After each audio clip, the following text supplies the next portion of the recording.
እንዲ ታስሯል።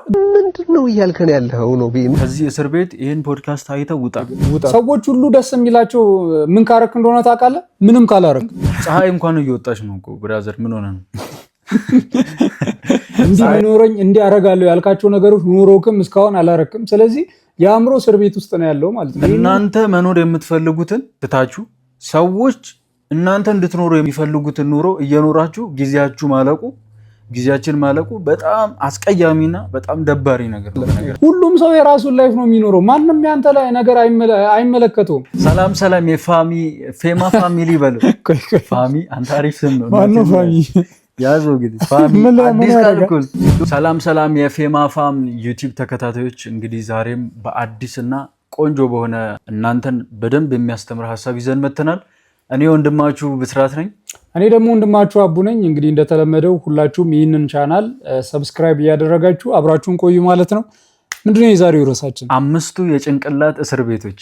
5 የጭንቅላት እስር ቤቶች። እዚህ ላይ የምናወራው ሰዎችን ከተለያየ ነገሮች የሚይዟቸው ብዙ ነገሮችን እንዳያደርጉ የሚይዙ የጭንቅላት እስር ቤቶች የሚያስሩ ነገሮች አሉ እና እነዛ 5 ነገሮች ምንድናቸው የሚሉትን ነው ዛሬ የምናየው ማለት ነው። yes የመጀመሪያው ነጥብ እዚህ ላይ ግን ለዚህ ቪዲዮ ሌላም ኤፒሶድ ልንሰራለት እንችላለን። ይቻላል። ከዚህም በላይ ብዙ ጉዳዮች ስላሉ ዛሬ ግን አምስቱን ብቻ አጠራጥረን እናወራለን። መጀመሪያ ላይ የምናነሳው ነጥብ ምንድነው? ሰው ምን ይለኛል? ይሄ የታወቀ ነው። በጣም ብዙ ሰዎችን አስሮ ተብትቦ ያዘ ቤታቸው ቁጭ ያደረገ ኤግዛክትሊ። እኔ በጣም ብዙ ሰዎች ገጥመውኛል። እኔም በእንደዛ አይነት ፐርሰናሊቲ ውስጥ ነበር ከዚህ በፊት። ይሄ በጣም የተንሰራፋ ነው። ከሌሎች እስር ቤቶች በጣም የሰው ልጅ አይምሮ ነው ወሳኙ ነገር። እንድትራመድም እንድትበላም እንድታወራም እያንዳንዱ ነገር ኮንትሮል የሚያደርገው አይምሮ ነው። አይምሮ ታሰረ ተያዘ ማለት ህይወትን እየኖርክ አይደለም ነው፣ ስታክ አድርጋል የሆነ ቦታ ላይ ማለት ነውና ሰው ምን ይለኛል የሚለው ሐሳብ ለምን መሰላችሁ በጣም ስህተት የሚሆነው? እናንተ መኖር የምትፈልጉትን ትታችሁ ሰዎች እናንተ እንድትኖሩ የሚፈልጉትን ኑሮ እየኖራችሁ ጊዜያችን ማለቁ በጣም አስቀያሚና በጣም ደባሪ ነገር ነው። በነገራችን ሰው እንዴት የራሱን ፍላጎት ትቶ ስለ ሰዎች ምን ይላሉ ብሎ በሰዎች ሐሳብ ውስጥ ታስሮ እንዴት ይኖራል ሰው? እና እኛ የምንፈልገውን መኖር አለብን። ሰዎች የሚፈልጉትን ሰው እኛ የሚያስደስተንን መኖር አለብን። ገብቷቸዋል? ያ ነው ህይወት ማለት። የህይወት ትርጉም ማለት እኛ የምንወደውን የሚያስደስተንን ነገር አርገን የሚያስደስተንን ኑሮ ኖረን ማለፍ ማለት ነው። የህይወት ትልቁ ቁም ነገር ማለት ነው። ሰው ምን ይለኛል የሚል እስር ቤት ውስጥ የታሰሩ ሰዎች እያንዳንዱ ነገር ላይ ነፃነት የላቸውም። ሲመገቡ ነፃነት የላቸውም። ሲለብሱ ነፃነት የላቸውም። ሲወጡ ውጪ ወክ ሲያደርጉ ከሰዎች ጋር ሲገናኙ ምንም ነፃነት እያንዳንዱ የሚያወሩት ነገር ላይ ነፃነት የላቸውም። ምን ያህል እንደታሰሩ ነው ይሄ የሚገልጸው። እኔ እስር ቤት ያለ ሰው እንኳን ኖርማል እስር ቤት ያለ ሰው እንኳን እኮ መጽሐፍ ያነባል፣ ስፖርት ይሰራል፣ ወክ ያደርጋል ምናምን እኮ። የአእምሮ እስር ግን በጣም ከባድ ነው፣ በጣም ከባድ እና ይሄንን እንትን ማለት አለብን። ኤግዛክትሊ። አሁን ብዙ ጊዜ አይመስልም የሆነ በዛ ልክ በጣም ብዙ ሰው ምን ይለኛል ስለሚለው ጉዳይ የሚጨነቅ አይመስልም፣ ግን አለ በጣም አብዛኛው ወጣት ሰው ምን ይለኛል በሚል እስር ቤት ውስጥ አሁን እኮ ጩጬ እያለን ታዳጊ እያለን ምናምን እንደ አይነት ነገር ቢያሳስቡን ቢያስጨንቁ ምናምን ኖርማል ነው፣ ልጅነትም ስለሆነ ማለት ነው። ግን ራሳችንን ካወቅን በኋላ ካደግን ወጣት ከሆንን በኋላ ግን እስቲል ሰው ምን ይለኛል ብሎ መፍራት ማለት በህይወታችን ውስጥ ምንም ዋጋ ለሌለው ሰው በህይወታችን ውስጥ ምንም ለማይፈጥር ሰው መጨነቅ፣ ያ ሰው ስለሚለን ነገር መጨነቅ ምንም ትርጉም የሌለው ነገር ነው። ስለዚህ የሆነ ነገር ለማድረግ ስንፈልግ በቃ ጉዳዩ ትክክል ነው አይደለም፣ እኔ ሊጎዳኝ ይችላል አይችልም የሚለውን ነገር ነው እንጂ ማሰብ ያለብን ሰዎች ምን ይሉኛል ብለን ማሰብ በፍጹም የለብንም። ምናልባት ልናማክራቸው የሚገቡን እንትናን ሊከፋው ይችላል እኮ ብለን ልናማክራቸው የሚገቡን በህይወታችን ውስጥ ዋጋ የምንሰጣቸው ሰዎች ይኖራሉ። ለምሳሌ ወላጆቻችን፣ ቤተሰቦቻችን፣ እንደዚህ አይነት ሰዎችን ምናምን ልናማክር ልናወራቸው፣ ለነሱ ስሜት ትንሽ እንኳን ልንጨነቅላቸው ይችላል። ያ ነገር በጣም መጥፎ ነገር ከሆነ የእነሱን ክብር የሚነካ አይነት ምናምን ከሆነ ለነሱ ልናስብላቸው እንችላለን። ግን ምንም በህይወታችን ውስጥ ቦታ ለሌለው ሰው፣ አንዳንድ ጊዜ ደግሞ ጭራሽ ለማናውቀውም ሰው ጭምር ነው የማናውቀው ሰው ምን ይለኛል ብሎ የሚጨነቁ ሰዎች አሉ። ምን ጨነቀ? ማታውቀው ሰው ምንም ቢል የማታውቀው ሰው ምንም ይበል ምን ጨነቀ? ምን ችግር አለ? ሲጀመር ማንም ምንም አይልም። ሁሉም ሰው የራሱን ላይፍ ነው የሚኖረው። በነገራችን ላይ አሁን አይምሮህ በዚህ ነገር አስሮ የማይነግር እውነት ምን መሰለህ? ሁሉም ሰው የራሱን ላይፍ ነው የሚኖረው። ማንም ያንተ ላይ ነገር አይመለከተውም። የሆነ ነገር ሆነ ምናምን መንገድ ላይ ድንገት ለምሳሌ መንገድ ላይ ድንገት ተነስተህ ብትጨው ዞር ብዬ ድንገት በዛች አጋጣሚ ብቻ ላይህ እችላለሁ። ከ5 ሰከንድ በኋላ ግን ፊት እንኳን መልክ እንኳን ከአእምሮ ይጠፋል። ሰውዬ እኔ ራሴ በጣም ብዙ የሚያሳስቡ የሚያስጨንቁኝ ብዙ ላይፍ አለኝ። ማንም ስለአንተ ግድ አይሰጡም። የሆነ ሞመንት ላይ የሆነ ነገር ተፈጥሮ በቃ ሰዎች እማታውቃቸው ሰዎች ስላሉ ነገር እየተጨነቅ ሰላምን የምታጣ ከሆነ ጤነኛ አይደለም። ያ ሰው እኮ ረስቷል። የምሬን ነው በነገራችን ላይ። ምክንያቱም አብዛኛውን ጊዜ መንገድ ላይ የምናገኛቸው የማንተዋወቃቸው ምናምን ሰዎች የመጀመሪያ እይታ ላይ እኮ ልክ አይናችን ላይ አሉ። ከ5 ከ10 ሰከንድ በኋላ ግን ልክ እንደተለየናቸው ከአይምሯችን ይጠፋል። ያ ገጽታ ያ ፊት አናስታውሰውም ራሱ። ሰው ማንም ሰው ስላንተ ግድ አይሰጠውም። ሲጀመር የራስ ጉዳይ ነው። አንተና ምን የማደርገው ነገር ትክክል ነው አይደለም፣ ጤናማ ነው አይደለም፣ እሱ ነው በቃ ሚዛን ሊሆን የሚገባው። ምንድነው የማደርገው ነገር ትክክል ነው ወይስ አይደለም? የማደርገው ነገር የሚጎዳኝን ነው ወይስ የሚጠቅመኝን ነው? የማደርገው ነገር እኔን የተሻለ ሰው የሚያደርገኝ ነገር ነው ወይስ አይደለም? እነዚህ ነገሮች ናቸው ሚዛን ሊሆኑ የሚገቡት። የማደርገው ነገር እግዚአብሔር የሚወደው ነገር ነው ወይስ አይደለም? ይሄ ትልቁ ሚዛን ሊሆን ይገባል እንጂ የማታውቃቸው ሰዎች ምናምን የሚሉ ነገር በምንም ታምር የምታውቃቸውም ሰዎች ቢሆኑ የምታውቃቸውም ቢሆኑ በነገራችን ላይ በአንተ ህይወት ውስጥ አንተ ስትጨነቅ ምንም ለጭንቀት መፍትሄ የሚሆን ነገር የማያደርጉልህ ሰዎች አንተ እንደ መፍትሄ ያሰብከውን ነገር ለማድረግ ስታስብ እነሱ ስለሚሉት ነገር ጭራሽ መጨነቅ የለብህም። በቃ እንደፈለጉ ማሰብ እንደፈለጉ መናገር ምናምን የፈለጉትን ማለት ይችላሉ። የሚያውቁ ሰዎች ኢቭን ቢሆኑ ማለት ነው። አዎ ሰዎች እንዳይተቹ ብለህ ህይወትን ሙሉ የተጸጸትክ መኖር የለብህም። ሰዎች አንተ ለመተቸት 5 ደቂቃ ይበቃቸዋል፣ ግን አንተ እድሜ ልክን ትጸጸታለህ። ማድረግ የምትፈልገውን ነገር ለሰዎች ብለህ ትተህ ጊዜ ካለፈብህ በኋላ እነሱ 5 ደቂቃ እኮ በ5 ደቂቃ ተችተው እኮ እነሱ ላይፋቸውን ቀጥለዋል። አንተ ግን እድሜ ልክን የምትጸጸትበትን ስተት ትሰራለህ እና ለሰዎች ሳይሆን ለራስህ እውነት ኑር። በቃ የራስህን ህይወት ኑር። ፈረንጆች ለራስህ ኑር። ፈረንጆች ደስ ይሉኛል። እዛው እነሱ ሀገር አሁን ለምሳሌ በቃ ማንም ሰው ቼክ አያደርግም። የሆነ ልጅ እንደ ቪዲዮ ቲክቶክ ላይ ለቆ ነበር። እዛ ሄዶ ቪዲዮ እየቀረጸ ምናምን እንትን እያለ አንድ ሰው ዞሮ አያየኝም እዩ እያለ አንድ ሰው ማንንም ዞሮ አያየኝ። ሁሉም የራሱ ጉዳይ ነው። እኛ ግን ትንሽ ስለሚቀረን እና ያው የሰዎችንም ትችት የሚቀበል ሜንታሊቲ ማለት አምኖ ራስን ማሰር ውስጥ እንገባለን። እዛ ጋር ደግሞ እኛን ለመውቀስ ደግሞ ምላሱ ሞርዶ የሚመጣ ሰው አለ እና ሁለታችንም ስላልሰለጠንን ነውና ይሉኝታ የሚባለው ነገር ሰው ምን ይለኛል የሚባለው ነገር ከህይወታችሁ ማውጣት አለባችሁ። አለዛ እስር ቤት ውስጥ ናችሁ ማለት ነው። እስር ቤት ውስጥ ናችሁ። እንግዲህ ፈጣሪ ያስፈታችሁ። ሁለተኛ ላይ የምናነሳው ነገር ምንድነው? ባለፈ ህይወታችሁ የምትታሰሩ ሰዎች አላችሁ። ባለፈ ህይወታችሁ የገጠማችሁ ያሳለፋችሁ ምናምን ነገር ያሳለፋችሁት ነገር አለ። ያ ጊዜ አልፏል። ግን ዛሬም ነገን እንዳትኖሩ፣ ዛሬን እንዳትኖሯት፣ እንዳታስቡ፣ እንዳታልሙ፣ እንዳታቅዱ የትላንት ማንነታችሁ ትላንት ያደረጋችሁት የነበራችሁት ያሳለፋችሁት ላይፍ የሚይዛችሁ ከሆነ እናንተም እስር ቤት ናችሁ ማለት ነው። ጠበቃ መቅጠር አለባችሁ።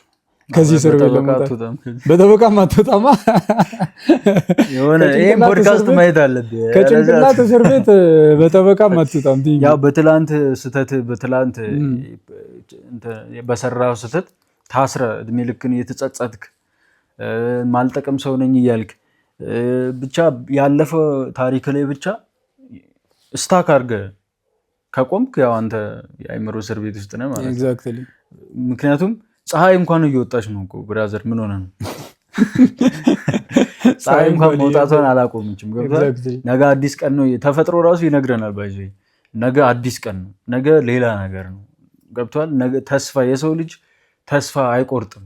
ሁሌ አዳዲስ ነገሮች መሞከር አለበት የሚለውን ስለሚያሳየን ተፈጥሮ ራሱ መጀመሪያ ጉም ይመጣል፣ ጥቁር ደመና ይሆናል፣ ዝናብ ይዘንባል፣ ከዛ መሬቱን ያረጥበዋል፣ ከዛ በኋላ ፀሐይ ትወጣለች፣ ከዛ ጨለማው ደግሞ ይመጣል፣ ጨረቃም ትመጣለች፣ ከዋክብትም ይመጣሉ። እና ይሄ አሁን ከዋክብት በራሷ ጊዜ ነው የምታምረው፣ ፀሐይም በራሷ ጊዜ ነው ውበቷ። እና ህይወታችን ውስጥ ጨለማው ፓርት ራሱ የራሱ ውበት ይኖረዋል። ይሄ ፈተና ምክንያቱም የምንጠነክርበት ብርቱ የምንሆንበት ሰዓት ስለሆነ ይሄ ወደ ቀጣዩ ደረጃ የምንወጣበት መሰረቱ ስለሆነ የጨለማው ፓርቱ ጨረቃዋን ማናይበት ከዋክብቱን ማናደንቅበት ከሆነ እዛው ነው የምንቀረው። ያው ግን የህይወታችን የጨለመው ፓርት ኦኬ ውበቱን ማየት አለብን። ምን ጠነክርበት ነው፣ የምንሰራበት ነው፣ ለቀጣይ ለምትወጣው ፀሐይ የምንዘጋጅበት ነው ብለን ስናስብ የትላንቱ ስህተታችን ውበትም ማድረግ እንችላለን። የትላንቱ ስህተታችንና ባለፈ ታሪካችን ታስረናል ማለት በቃ ያለፈው አንዴ አልፏል። ትላንት በጣም እኮ የኔ ረጅም ጊዜ ሆኖታል ያ ነገር ያሳለፋችሁት፣ ያንን መጥፎ ጊዜ ያሳለፋችሁት በጣም ረጅም ጊዜ ሆኖታል እና ዛሬም ድረስ በዛ ነገር ታንቃችሁ፣ ዛሬም ድረስ ስለዛ ነገር የምታነቡ፣ ዛሬም ድረስ አዲስ ነገር ለማድረግ ያ ነገር የሚይዛችሁ ምናምን አይነት ከሆነ this is not right። በቃ ያ ጊዜ አልፏል፣ ተውት። ቆርጣችሁ ትላንታችሁን ቆርጣችሁ ልትሉት ይገባል። በቃ እንደዚህ አይነት ክፉ የሆነ እንዳትራመዱ የሚይዟችሁን ነገሮች ማለት ነው፣ ወደፊት እንዳትራመዱ የሚይዟችሁን ማንኛውም ነገሮች በቃ ቆርጣችሁ ልትሏቸው ይገባል። ቆርጣችሁ ትጥሉትና ዛሬ አዲስ ሰው ናችሁ። በቃ ያለፈውን ነገር ለራሳችሁም እርሱት፣ ለሌሎች ሰዎች ራሱ በቃ አትንገሩ። ትላንት እንዲያሳልፍ የነበር ራሱ አትበሉ። በቃ የዛሬው ማንነታችሁን ይመልከቱ። ሰዎች ዛሬ ላይ ጠንካራዋ ሴት መሆን አለብሽ፣ ዛሬ ላይ ጠንካራው ወንድ መሆን መቻል አለብህ። በቃ ከዛሬ በኋላ ያለው ነው። ምክንያቱም ከዚህ በኋላ ነው የምትኖረው። ከአሁን በኋላ እኮ ወደፊት ወደኋላ አትኖርም፣ ወደፊት ነው የምትኖረው። የፊትህን ስለፊትህ ህይወት ነው እንጂ ማሰብ ያለብህ ስለ ትላንት ከዛሬ ስንት ጊዜ በፊት ስላሳለፍከው ነገር እያሰብክ በትላንት ታንቀ መያዝ የለብህም እና ይህንን በጣም ማስተዋል አለብህ። ትላንት የሚባለው ነገር ትምህርት ቤት ነው እንጂ የዘላለም ማረፊያ ቤት አይደለም። ትላንት የሚባለው ነገር ትምህርት ቤት ነው እንጂ ሁሌ ይሄ አይገባኝም ትላንት እንዲያድርግ ያለው እያልክ የምትኖርበት ማረፊያ ቤት አይደለም። ገብቶሃል? በትላንት ተመረ ወደፊት መለወጥ አለብህ። እኔ የሚገርመኝ ነገር ምን መሰለህ? ለምሳሌ እንስሳት ለምሳሌ አንበሳ ሲያድን በጣም ለፍቶ ብዙ ነገር ወጥቶ እንትኑ ላይ ዜብራው ላይ ወጥቶበት ምናምን ከዛ ዜብራው ረግጦ አምልጦት እንዳን በቃ ከዚህ በኋላ ማደን አልችልም አይልም። ተመልሶ ያደናል ወይ እዛው ሌላ ይሞክራል። እንስሳት ተስፋ አይቆርጡም። እንስሳት ተስፋ ስለመቁረጥ ባይዘው ጭራሽ ስለማያውቁ አይዲያ የላቸውም። እና እኛ ደግሞ የሰይጣን ሐሳብ ስለሆነ ይሄ ተስፋ የሰይጣን ሐሳብ ስለሆነ ተስፋ መቁረጥ የሚባለው ነገር ሰዎች ባይዘው ሰይጣን ሰዎችን በብዙ ነገር ሞክሮ በቃ አንድ በጣም ብዙ ጊዜ የሚሳካለት ተስፋ ማስቆረጥ። የሰውን ልጅ ተስፋ ካስቆረጠ በቃ ይሄ ሞተሩ እንደተበላሸ አይነት መኪና ነው። ተስፋ የቆረጠ ሰው ምንም ያደርጋል። ተስፋ የቆረጠ ሰው በቃ ምንም ነገር ሁሉ ነገር ላይ ፌል አድርጓል። እና ይሄ እንደ እንስሳት እንሁን። ዛሬ አንበሳ ውጤታማ ባይሆን ሲጀምር ትዝም አይለውም አድኖ አለማግኘቱ፣ ያሁሉ መልፋቱ፣ ያሁሉ ሩጫው፣ ያሁሉ የተመታው ምት በአህያው እንትን ትዝ አይለው። ግን ነገ እንደገና ለአደን ይወጣል። እኛም ሰዎች እንደዛ ነው መሆን ያለብን። በትላንት እንትናችን ታስረን በትላንት ህይወታችን ተቆልፈን መቅረት የለብንም። እንደ ፀሐይ መውጣት አለብን ማለት ነው። ኤግዛክትሊ። ሶስተኛው ምንድን ነው? ትክክለኛውን ጊዜ ይጠብቃል የሚል እስር ቤት ነው። በጣም ትልቅ የአእምሮ እስር ቤት ነው። በነገራችን የሆነ ጊዜ አለ፣ ይሄ ብዙዎቻችን ላይ ያለ፣ እኔም እንደዛ አስባለሁ። በእርግጥ ግን ያው እስር ቤት ነው። የሆነ ጊዜ መጠበቅ በቃ እንዲህ ከሆነ በኋላ ቆይ እንደዚህ አደርጋለሁ፣ ይሄ ነገር ቆይ ይምጣልኝ፣ ይሄ ነገር ቆይ የሆነ ነገር እየጠበቅኩ ነው ምናምን የምንለው ነገር እኔ ጊዜስ እኛ እየጠበቅን ጊዜ እየሄደ ነው እና ይሄም ትልቅ እስር ቤት ነው። አብራራው በጣም እና እንትን ይሄ አሁን በቃ ትክክለኛውን ጊዜ በቃ የሆነ ነገሮችን አሪፍ አድርገን ፐርፌክት አድርገን የምንጀምርበት በቃ ልክ ከዚህ ጊዜ በኋላ ልክ በዚህ ጊዜ ወይ ልክ ይሄ ነገር ሲኖረኝ እንዲህ አደርጋለሁ ምናምን መቼም አታረገውም እያልክ በጣም ረዥም ጊዜ ሆኗል ሲጀምር ሳታደርግ እስከዛሬ ድረስ እንዲህ ቢኖረኝ እንዲህ አደርጋለሁ ያልካቸው ነገሮች ኖሮክም እስካሁን አላረክም። ስለዚህ የአእምሮ እስር ቤት ውስጥ ነው ያለው ማለት ነው። ይህንን የአእምሮ እስር መስበር መቻል አለብህ። በቃ ልክ አእምሮ ስቲል የሆነ ጊዜን እየጠበቀ ነው አይደለ? ድንገት ስበረው በቃ ኖ ከዚህ በኋላ መቼም ምንም አልጠብቅም። በተበላሸ ነገር መጀመር በቃ ነገሩ ተበላሽቶም ይሁን ግን ቢያንስ መጀመር። የሆነ በጣም ደስ የሚል ያየሁት የሆነ የፒክቸር እንትን ነበረ የሆነ ከጉድጓድ ውስጥ ማለት ነው ሁለት መሰላል አለ እና አንዱ በጣም ፐርፌክት የሆነ ነው። በቃ የሆነ በጣም በአሪፍ ዲዛይነር የተሰራ መሰላል ነው። በቃ አንድ ሁለት ገና እየሰራ ነው ፐርፌክት አድርጎ ማለት ነው። በዚህ ጋር ደግሞ ዝም ብሎ በገመድ እንዲህ ታስሯል፣ ግን በቃ አስወጣው። እንዲህ ታስሯል፣ ግን በቃ አስወጣው። አይተዋል ወጣ ይሄ ሰው። ያ ግን ገና ነገሮችን ፐርፌክት አድርጎ በቃ ፐርፌክት አድርጎ የሆነ ትክክለኛውን ጊዜ እየጠበቀ ሰው ሌላ ታሪክ በቃ ነገ ፐርፌክት ታደርገዋለህ ነገሮችን ዛሬ ጀምራቸውና አንተ ነገ ልክ ፐርፌክት ሲሆን ጀምራለሁ ማለቱን ተውና ዛሬ ጀምረ ነገር በራሱ ጊዜ ፐርፌክት ይሆናል። ዛሬ አልጀመርከው ነገር ነገ ላይ ፐርፌክት ሊሆን አይችልም። መቼም ቢሆን ልክ ትክክለኛ ጊዜ ላይ ልክ ስትጀምር ፐርፌክት ሆኖ አይደለም የምትጀምረው። በቃ ገና ማስተካከል የሚኖርብህ ነገሮች ስቲል ይኖራሉ። ስለዚህ ዛሬ ጀምረውና እያስተካከልክ ከሆነ ልክ ያ የምታስበው ጊዜ ላይ ነገርየው ራሱ ፐርፌክት ይሆንልሃል ማለት ነው። ሰው የሆነ ትክክለኛ ፐርፌክት ታይም ምናምን መጠበቅ በጣም ትልቅ የአእምሮ እስር ቤት ነው። ሁሉ ነገር እስኪሞላ ገንዘብ እስኪሞላልኝ እውቀቴ በጣም አሪፍ እስኪሆን እያልክ አትጠብቅ። ይሄ እድሜህን በከንቱ ማቃጠል ነው። ባለህ ነገር መጀመር ነው በምትችለው ነገር ማለት ነው። እና ይሄ በጣም ትልቅ የአእምሮ እስር ቤት ነው። ሰዎች በዚህ እስር ቤት ውስጥ የሚገራርም ድንቅ የሆኑ ሀሳቦችን ዓለምን የሚለውጥ ራሳቸውን ቤተሰባቸውን የሚለውጥ ብዙ ሀሳብ ይዘው ግን ከትልቅ ነገር መጀመር ስለሚፈልጉ በዚህ ውስጥ ታስረው አንዳንዴ የሚኖሩ ሀሳቦች ከጊዜው ጋር የሚሄዱ የሆኑና ጊዜ የሚያልፍባቸው አይነት ሀሳቦች አሉ። ዛሬ ላይ ካልተጠቀምከው ይሄ ሀሳብ አርጅቶ ለነገው ዘመን የማይሆን ይሆንብሃል እና አሁንን መጠቀም ነው ያለብህ። ይሄ ጊዜ አንተ ላለ ሀሳብ ላለ እቅድ ምቹ ነው ይሄ ጊዜ እና ይሄን ሀሳብን ወደፊት ጊዜ ላይ ይዤው ሄዳለሁ ማለት እርግጠኛ መሆን አትችልም። እዛ ላይ ፐርፌክት ላይሆን እዛ ላይ ተቀባይነት ላያገኝ ይችላል። አሁን የምታስበውን ነገር ባለህ ነገር ትንሽም ይሁን ምንም ይሁን ባለህ ነገር ጀምረው ማለት ነው እና ከዚህ አይነት የአእምሮ እስር ውጡ ለማለት ነው። አራተኛ ላይ ደግሞ የምናገኘው ነገር ምንድነው? ሰዎችን ሁሉ ለማስደሰት መሞከር። ይሄ ደግሞ ሌላኛው የአእምሮ እስር አለብኝ ብሎ ማሰብ። በቃ ሰዎችን ሁሉ በቃ ደስ ላሰኛቸው ይገባል፣ ሰዎች በእኔ ሊያዝኑ አይገባም ብሎ ማሰብ በጣም ትልቅ የአእምሮ እስር ነው። በነገራችን በምንም ተአምር ሁሉንም ሰው ማስደሰት አትችልም። በዙሪያ ያሉ ሰዎች ማናቸውም እንዳያዝኑ እንዳይከፋቸው ማድረግ አትችልም። ይሄ ራስህን ነው እንድትገል የሚያደርግ፣ ራስህን በቃ ምንም ነገር እንዳታደርግ ነው የሚያደርግ። ሰዎች ሁሉ ደስ የሚላቸው ምን ካረክ እንደሆነ ታውቃለህ? ምንም ካላረክ ራስን ኮንክ በቃ ሲጀመር አይደለም ማለት ምንም የማታደርግ ከሆነ ሰው ለምን ይከፋዋል? በቃ ደስ ይለዋል። ግን አንተ የሆነ ነገር የማድረግ ሀሳብ ካለ የሆነ ነገር የምትሞክር ከሆነ የሆነ ሰው ደስ ይለዋል፣ የሆነ ሰው ይከፋዋል። በቃ ይሄ ያለ ነው። ምንም ማድረግ አትችልም። በቃ ስለዚህ ይሄንንም ያንንም ደስ እንዲለው ምናምን ማሰብ የለብህም። ሲጀመር አንተ እንዲህ አይነት ኃላፊነት ማሰጥ እንዲህ አይነት ግዴታ የለብህም። ሰዎች ሁሉ በአንተ ደስ እንዲላቸው ማን ያስገደደ? ማን ነው ኃላፊነት የጫነብህ? እነሱን የማስደሰት እነሱ በሌላ ነገር ይደሰቱ ከፈለጉ እንዴ በአንተ ደስተኛ ካልሆኑ የሆነ ነገር አንተ የምትሞክረው ነገር ካልተመቻቸው የሚመቻቸውን ሌላ ነገር ይፈልጉ፣ የራሳቸው ጉዳይ ነው። አንተ የራስህን ላይፍ ነው የራስህን ነገር ማጣት የለብህም። ኤግዛክትሊ። እና ሁሌም ለራስህ ደስታ ነው መኖር መቻል። ለራስህ ደስታ ስትኖር የአንተ ደስታ የሚያስደስታቸው ሰዎችን ታገኛለህ። በዙሪያ አሉ እነሱ ያበረቷል። የአንተ ደስታ የማያስደስታቸው ከሆኑ ሙቮን ያድርጉ። በቃ ምንም ግዴታ የለብህም እነሱ ደስ እንዲላቸው የማድረግ ማለት ለሁሉም ሰው ምቹ መሆን አትችልም። በተፈጥሮም አትችልም። ይህ ተፈጥሮ ከሁሉም ሰው ጋር ምቹ መሆን አትችልም። የአንተ የራስህ ፍላጎቶች አሉ፣ ማድረግ ያሉብህ ነገሮች አሉ። እነዛ ነገሮች የምትንቀሳቀሳቸው እንቅስቃሴዎች አንዳንዶችን ያስደስታል፣ አንዳንዶችን ያስከፋል።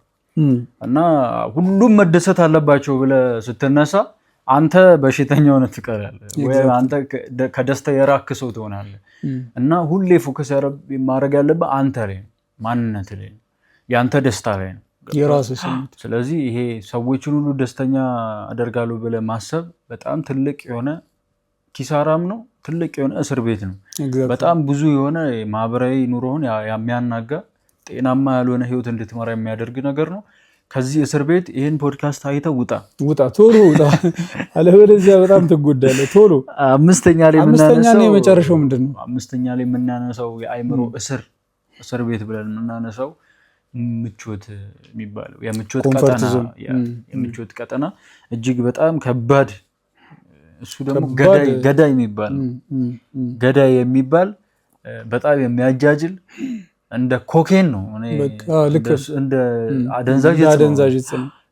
ምን ማድረግ እንደሌለብህ አእምሮ እየነገረ ግን አካል እንደ አልታዘዝ ይላል። በጣም ከባድ ነው። ኮንፈርት ዞን ውስጥ አሁን ላይ ኮንፈርት ዞን ውስጥ የሌሉ ሰዎች በጣም እድለኛ ሰዎች። ኮንፈርት ዞን ውስጥ ስትሆኑ ምናምን የሆነ ነገር ማድረግ እንዳለባችሁ እኮ ይሰማችኋል። በጣም ነው የሚሰማችሁ። ግን አያስገድዳችሁም ማለት ግዴታ የለባችሁም። እስቲ ተመችቷችኋል እናንተ በቃ ምቾት ውስጥ ነው ያላችሁት። ለምሳሌ ምን አይነት ምሳሌ ልጠቀም? ለምሳሌ ሰው ጋር የምትኖሩ ከሆነ ወይ ቤተሰብ ጋር ምናምን የምትኖሩ ከሆነ ምናምን ሰርታችሁ መለወጥ እንዳለባችሁ ምናምን ይሰማችኋል። ግን በቃ እያንዳንዱ ነገር እዛ እያላችሁ እያንዳንዱ ነገር ይሟላላችኋል። አትገደዱም። የሆነ የሚያስገድዳችሁ ነገር የለም። ለምሳሌ ተከራይታችሁ እየኖራችሁ ቢሆን እያንዳንዱ ነገር እያንዳንዱ ወጪ እራሳችሁ እያወጣችኋት ቢሆን ትገደዳላችሁ። አማራጭ የላችሁም። በቃ ተነስቶ ለመስራት አማራጭ የላችሁም። በምንም ተአምር መተኛት አትችሉም። ለምን? ምክንያቱም የሚያስገድዳችሁ ነገር አለ። ስለዚህ ያ ነው ከኮንፈርት ዞን መውጣት ማለት። በነገራችን ላይ ያ ነው በቃ ተገዳችሁ የሆነን ነገር ለማድረግ መቻል ማለት ነው። እንድትሰሩ፣ እንድታስቡ፣ እንድታቅዱ የሚያደርጋችሁ አይነት ሁኔታ ውስጥ ግዴታ መግባት መቻል አለባችሁ እንጂ ነገሮች ዙሪያችሁ ላይ ያሉ ነገሮች ምችት ተብሏችሁ እዛ ከኮንፈርት ዞን ላይ በቃ ነገሮች ተመችቷችሁ እዛው ተንደላቃችሁ የምትሆኑ ከሆነ ዲስ ኢዝ ሶ ሮንግ። በጣም ከባድ ነው። አዲስ ነገርም ለመሞከር መፍራት አዲስ ነገር ለመሞከር መፍራት ማለት ባለ ነገር ላይ ረክተ እዛው ላይ መቆየት ኮንፈርት ዞን ነው። እና ኮንፈርት ዞን እድገት ደግሞ ያለው ሁሌ ከሚያስፈሩ ነገሮች ካለመድካቸው ነገሮች ኤክስፒሪየንስ ካላረካቸው ነገሮች ጀርባ ነው እድገት ያለው። ስለዚህ የግድ ሁሌ እንግዳ የሆኑ የሚያስፈሩ ነገሮች ቻሌንጅ ያለባቸው ነገሮች ውስጥ ራስን መክተት አለብህ። ሁሌ እንደዚህ አይነት ነገሮች ስትከት አንደኛ በጣም ጠንካራ ይሁን። ኮንፈርት ዞን የሚባል ነገር አይኖርም። እኔ በጣም አባቶቻችን ይገርሙኛል። እኔ በጣም ጠዋት ተነስቶ ምናምን አናጺ ግንበኛ ምናምን የሆኑ ሰዎች በጣም ይገርሙኝ እና አካላዊ ራሱ ጥንካሬያቸው በጣም ነው የሚገርመኝ። እጃቸው ራሱ በጣም ብረት ነው ገብቷል። እና ይሄ እንደዚህ አይነት ከኮንፈርት ዞን ውጪ ያሉ ሰዎች በጣም ስትሮንግ ናቸው። ምንም አይነት ነገር የመሞከር ሜንታሊቲ አላቸው። ኃላፊነት የመውሰድ ሜንታሊቲ ብቃት አላቸው። ሰውነታቸው አይምሯቸው በጣም ንቁ ነው እና የማይደፍሩት ነገር የለም። ሁሉን ነገሮችን የመድፈር አቅም አላቸው።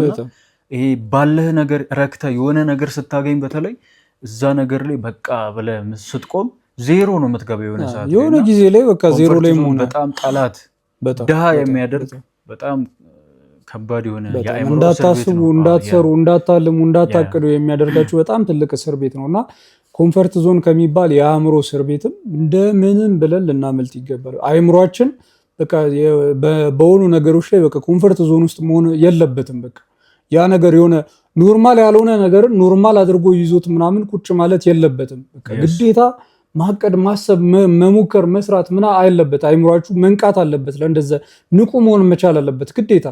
እንደዛ ካልሆነ ኮንፈርት ዞን ውስጥ ናችሁ። አይምሯችሁ እያቀደ እያሰበ እያለመ እየሞከረ ምናምን ካልሆነ አይምሯችሁ ኮንፈርት ዞን ውስጥ ነው ማለት ነው። ስለዚህ ከዚህ እስር ቤት ልትወጡ ይገባል። እነዚህ 5 በጣም ወሳኝ የሰው ልጅ የአይምሮ እስር ቤቶች ናቸው። ከነዚህ እስር ቤት እንግዲህ መድኃኒዓለም ያስፈታችሁ፣ ያስፈታን። አሜን አሜን። እሱ ዋስ ይሁንን፣ እሱ ዋስ ይሁንን። እና ተመልካቾቻችን ዛሬ ያቀረብንላችሁ ሐሳብ ይህን ይመስል ነበር። ብዙ ነገር እንደ አገኛችሁ በጣም ተስፋ እናደርጋለን። ዩቲዩቡን ሰብስክራይብ እያደረጋችሁ የፌማ ዩቲዩብ ፋሚሊ ወይም ቤተሰብ ሁኑ። ቀጣይ ደግሞ እንደዚህ ደስ በሚል ወጣቶችንም ሁሉንም ሰው በሚጠቅሙ ሐሳቦችን እናቀርብላችኋለን። የዛሬው ይመስል ነበር። እኔ ወንድማችሁ ብስራት ነበርኩኝ። እኔ ወንድማችሁ አቡ ነበርኩኝ። መልካም ጊዜ ይሁንላችሁ። ሰላም ቆዩ። ቻው።